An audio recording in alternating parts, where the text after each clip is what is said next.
always. Let me tell you, my dear teachers, tomorrow is the time of artificial intelligence, wherein everything which is manual today is going to be automatic tomorrow. Tomorrow will be the life with robots. If anyone is going to operate themselves to a doctor, to a surgeon, there will be robots, not a human. You go to shop something, there will be machines, not human. Everywhere there will be machines, but there is one place where there will be always a person, and which is a classroom.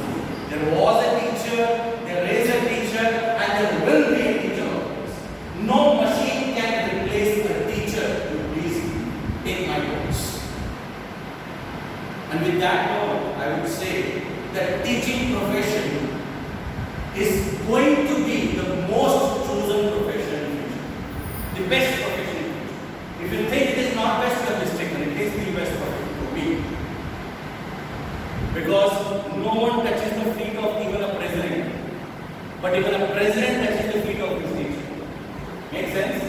So please respect your profession. It is one of the wonderful profession that we have got, and it is wonderful responsibility that we have got.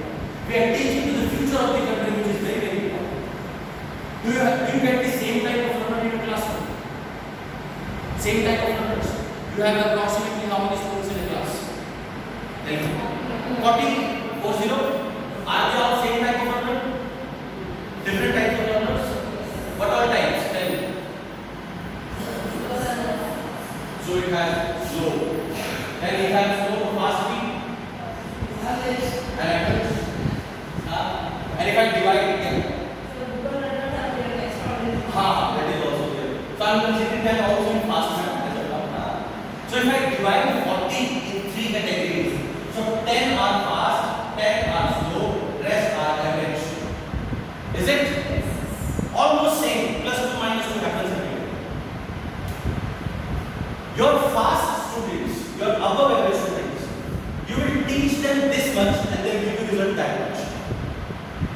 And your below average students, you teach them that much and they will give you result this much. Totally opposite. And if we go into